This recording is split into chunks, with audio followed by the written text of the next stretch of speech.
The reason this question is so interesting to me is because by asking the question, you're pulling the curtain back on the problem at hand, which is NATO doesn't really have a purpose anymore since the fall of the Soviet Union, as you mentioned. I think people that believe in NATO believe in the purpose in NATO, even though I believe it's the biggest criminal organization on the planet. It does not serve its initial purpose, which was to go against the USSR, which no longer exists.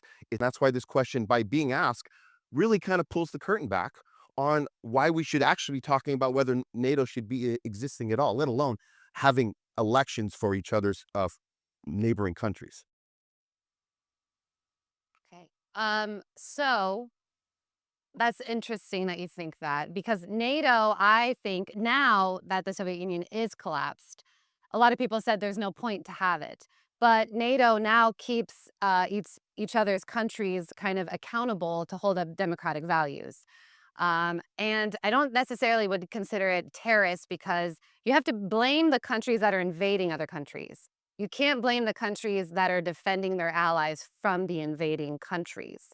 And that's why NATO did not partake in the Iraq War because they did not assume it was just. They consider it an invasion. That's why they did not support it. Unpopular opinion.